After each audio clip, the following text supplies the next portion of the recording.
Hi, good evening, everyone. I'm just going to wait a minute before we get started.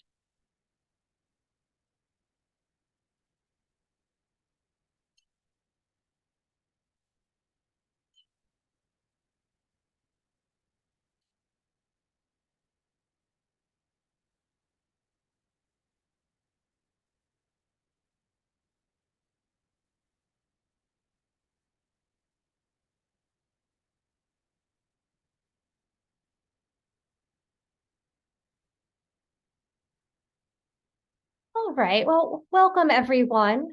My name is Abigail McEwen. I serve as Carillon's faculty director. I also lead our art and activism community.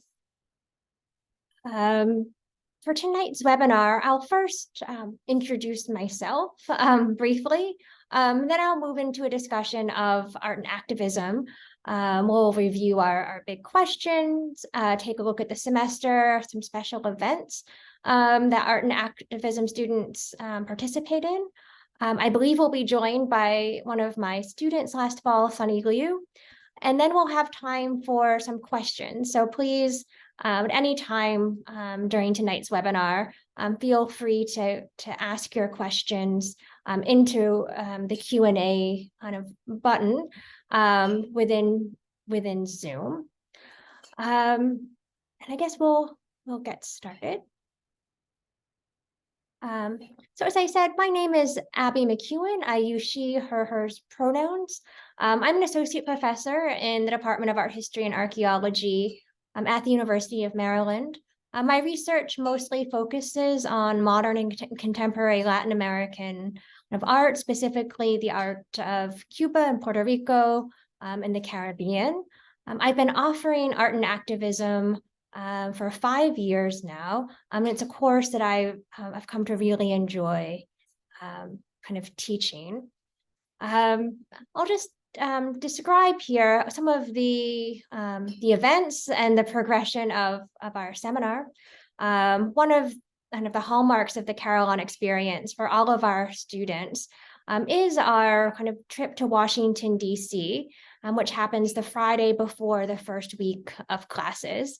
You're looking here at a photograph from the Renwick Gallery, which is where our students went kind of this year. The Renwick had an exhibition on view that asked about kind of designing for social change. And it seemed like a really good opportunity to kind of look at art as a community and to think about the ways in which art can work and function in the world. Some other opportunities that art and activism students enjoyed over the semester were visits to exhibitions on campus and to special collections. So on the left, you're seeing a tour of an exhibition at Stamp Gallery and Stamp Student Union. And on the right, a visit to special collections within university archives. The librarians pulled a bunch of materials kind of related to activism at UMD for students to pore over.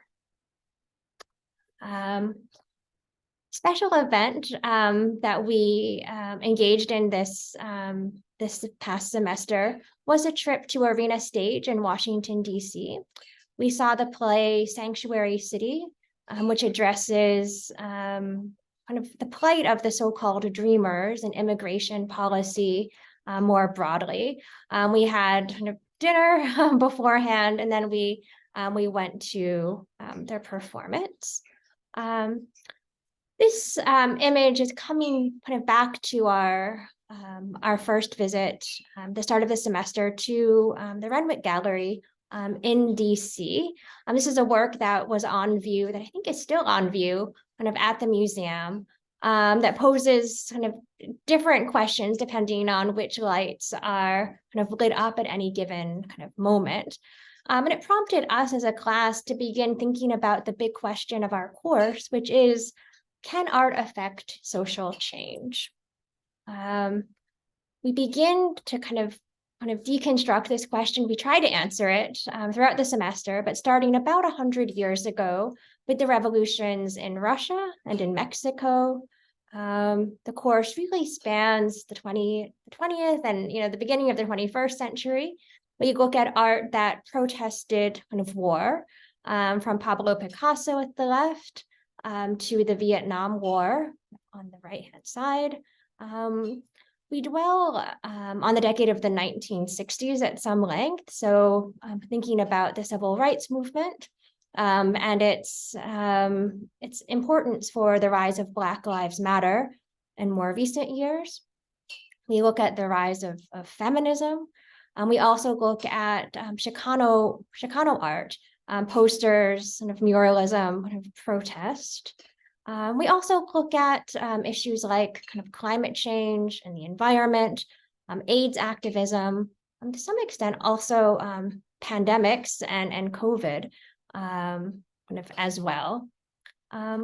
With that, I'll turn this over to one of my students from last fall, Sunny, to talk a little bit about her experience as an art and activism student. Yeah, thank you so much for that.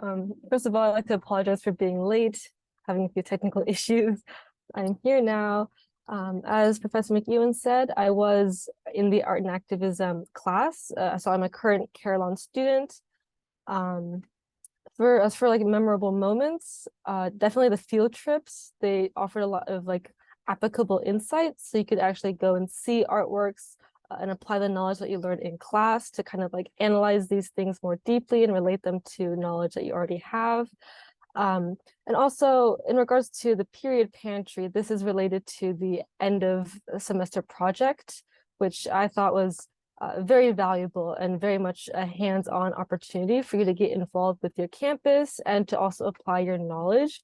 And what the end of semester project basically is to sort of use art and activism and create an event, create some sort of like some mural maybe, or do something on campus that is art and activism.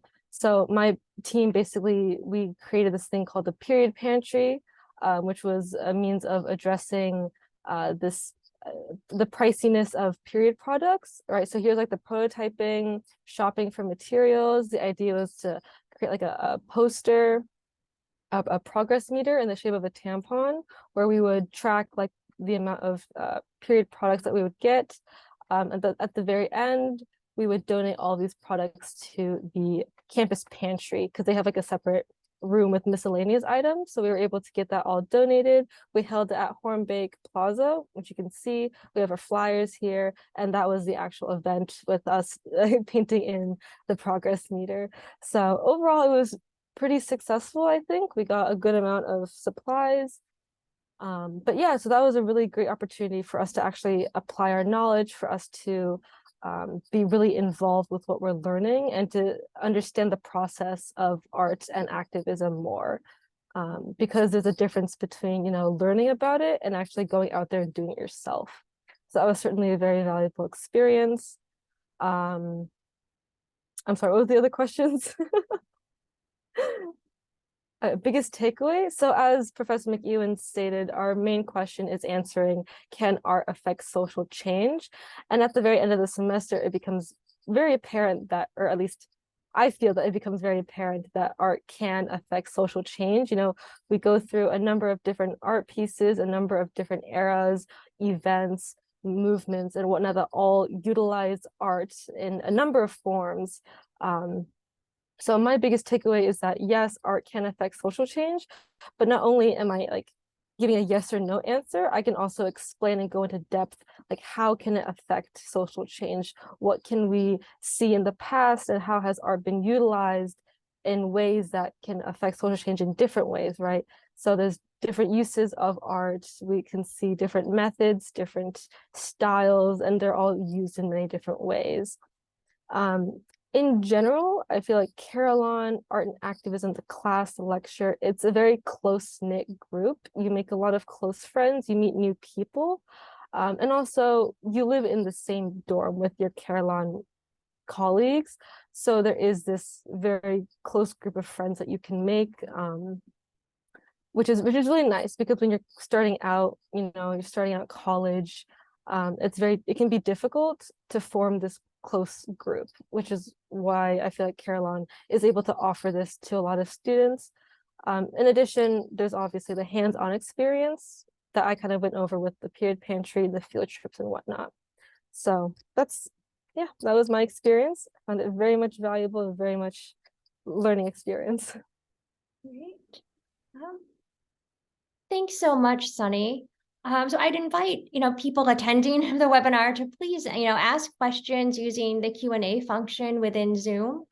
But maybe I'd start with a question that comes up a lot from prospective students, and that's the question of fit between an intended major and the Carillon community. Sunny, I know you're a math and biology major. You're not an art history major. Do you think that, was participating in an art and activism, did that take away from your major, your progression to your degree? Do you recommend that students, look for a community within Carillon that is or isn't related to their major? What was your experience? I think it's up to really to the person. If you want to take a course that is related to your major, you can definitely do that. As a math and biology major, I kind of wanted to take a course that was outside of my major, because I would be learning all about math, all about biology through my major specific courses. So I wanted to try and expand my horizons a bit.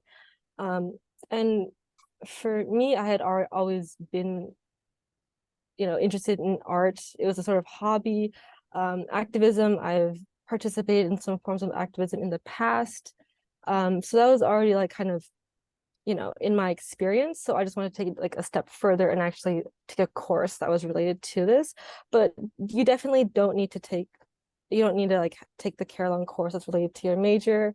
It is obviously valuable to broaden your horizons, learn about new things, even if you aren't necessarily going to be doing that in the future. It's still good to have that knowledge in general. So For sure. I'd say, something that we spend a lot of time on in class is actually the development of these team projects. I wonder, Sunny, if you could just say something about how your team kind of ultimately decided on kind of the period pantry, accessibility of kind of feminine products, as your topic, as your issue. How did that come about? Was that an easy process, or was there some negotiation? I don't quite remember, but I will say that our group was mostly women. So we were kind of trying to do something that we could relate more to. I think one of the peer mentors, or I think he suggested something along the lines of a pantry system.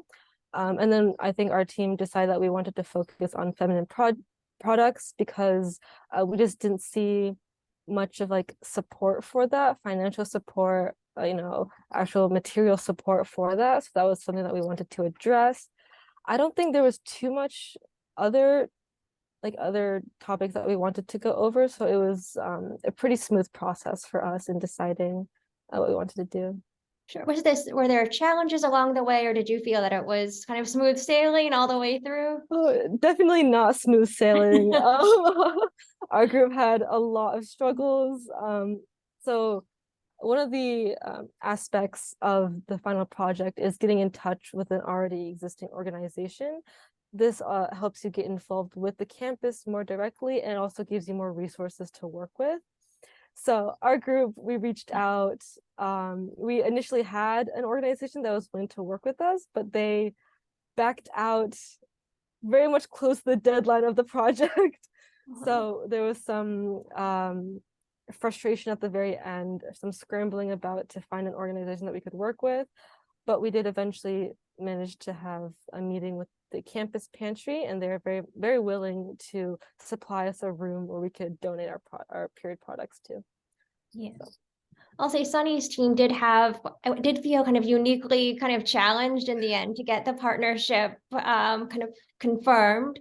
But I'd say this is, typical of any kind of project management, the kind of work that students might encounter in other classes or in professional kind of situations. What does it mean to serve in some ways as a consultant for another kind of organization or group or entity on campus? What does it mean to kind of work collaboratively, maybe with some different potential partners, to see a project through? to the end. I'll say other teams had an easier go, at least with the kind of partnership matching process last fall. Students can choose, within their teams, their topics. And so last semester, other groups looked at mental health. We had a group look at kind of sexual kind of violence, sexual harassment. We also had a group that looked at kind of disability access kind of at UMD. In past years, students have addressed climate change and the environment. They have protested the cost of attending UMD, tuition. They've looked at kind of the use of kind of prison labor for kind of some of UMD's furniture and other kind of materials. So the topics have kind of ranged really kind of widely across kind of, say, the social landscape. I would also, again, kind of encourage questions. Please don't hesitate to enter your question into the Q&A, or even to raise your hand if you'd like to ask your question live. I wonder, Sunny, if you could talk kind of a bit more broadly about your kind of Carillon experience, not just art and activism, but your Idea 101 course in the fall, and the value that you saw in that course. Yeah, so in addition to your if you're in the art and activism program, you would take the art and activism class, but everybody in Carillon will also take a 1-credit course called Idea 101. And what this course really teaches students to do is to think and to essentially organize yourself. So part of it is developing brainstorming skills, and as well as developing planning skills, organization skills. I think another large aspect of Idea 101 was teamwork. So you'd work in groups, which is also in many of these Carillon courses specifically as well, like art and activism. But Idea 101 also has that. In addition, you also develop a 4-year plan, and you also explore potential careers that you want to go into, which is very helpful in deciding what you want to do with your life. It is obviously a flexible process, and it is very subjective to change, but it does help you start to think about what you want to do, what classes you want to take, where you want to go in the future. But yeah, I think the Idea 101 course is just offering a more overall experience of what you want to get out of your college experience. So sure. You had mentioned earlier that you enjoyed some of our class field trips. Is there any one that stands out to you as having been especially, interesting or thought-provoking? yeah, so the Sanctuary City field trip, I thought the play was very interesting. My parents are immigrants, so that does it is related to my family experience, right? My parents are pretty fortunate that they didn't have to, go through the struggles that were more strongly portrayed in the play, but it is an eye-opening, it was an eye-opening experience to see that there are more struggles that people are going through. I also think what stuck with me, sorry, about that play was how they went about in expressing that. It was very, very abstract and very unique. A lot of flashing colors. It was confusing at first how they organized it, but then after a while, it becomes very clear, and it really enhances the message. So that really stuck with me. Yeah, I'll say I really enjoyed the play as well. This course it's an art history course, and most of our focus is on say visual art, on paintings, sculptures, mural, kind of traditional media within art history. But we do listen to some music, so kind of protest songs, contemporary and historical.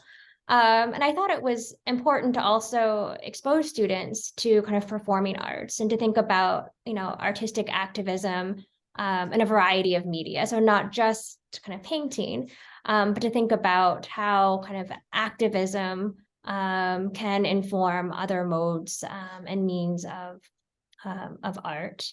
I'll say, because this is a question that has come up in past webinars and comes into our Carillon email, And it's that students who participate in Carillon do not incur any additional costs to be part of our living learning program or any other living learning program on campus. And so when we went to kind of Arena Stage, Carillon covered the cost of meals and of our charter bus and of the ticket. So students don't have to worry about coming up with their own spending money or having to pay their own way for any of our events. I'll say each community offers kind of field trips or excursions specific to kind of its subject, but Carillon as a whole offers other kinds of field trips to kind of greater College Park. So last fall, we took students to the National Zoo, which was a fun trip. We went to see the downtown holiday market near the National Portrait Gallery next month. And Sunny, I don't think this has been announced yet, but it's coming. Carillon students will have the opportunity to see a Nationals baseball game of end of April as a kind of fun end of year kind of celebratory event. So those are the kinds of things that Carillon is offering. And Sunny, you were going to say something. Oh no, I think I remember seeing an announcement in the group me. That's separate. Anyway, sorry. Anything else, Sunny, that you would like to share from your Carillon or art and activism experience? I think one of the other takeaways from the art and activism course was answering the question of like, is this art? So while we can see that art does impact social change and can be used as a vehicle for change and anything like that, there is like a new question emerging that's like, is this art? Can this be considered art? So I think it's really interesting now seeing different types of art emerging that, make you sort of scratch your head and wonder if that really is art. Like for the climate change, I know we discussed like the icebergs, how they put like the ice out there, would let it melt. So that's certainly a unique style, something you don't commonly see referred to as art. But you could argue it or is art. You could argue it's not art. Nonetheless, it is used to raise awareness and offer a new perspective of understanding climate change. That's also something else. Yeah, so Sunny is referring to Olafur Eliasson's kind of work in which he put pieces of a glacier around kind of cities in Europe. So in London and Paris in the shape of a clock, the face of a clock. So kind of at every hour, kind of a piece of ice. And he invited kind of the public to kind of touch the ice, to climb up on one of these pieces of icebergs, to put their ears against the ice and to hear it melting. What does it mean not just to think about climate change as an abstraction, but to become like kind of up close and personal with kind of the ice, to have it kind of land right in kind of the center of your city. But I think, Sunny, you're right. I mean, one of the bigger questions of the course is, what can art do? How does art kind of work? Even is activism art? The textbook that we read is called The Art of Activism, and there is, to some extent, an important conversation about kind of the performance of activism as well as kind of the performance of art, how art and activism come together in different ways, sometimes successfully and other times unsuccessfully or maybe successfully in ways other than what was initially or originally intended, which makes kind of talking about kind of art and activism so rich and interesting.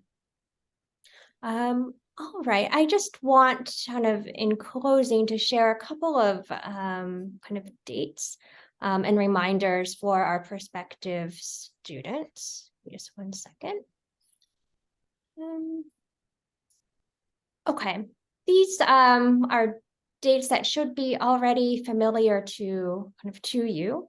We have 3 remaining admitted student open houses, March 31st, 2 weeks from tomorrow, April 10th, and also virtually April 21st. This is a great opportunity to meet Carillon staff, current Carillon students, as well as a bunch of prospective Carillon students as well. And then, of course, May 1st is the deadline to confirm your enrollment to UMD, and also your deadline to submit the housing and dining agreement. Sunny, am I right to think you're living in Easton Hall this year? Yes. Anything you'd like to say about Easton?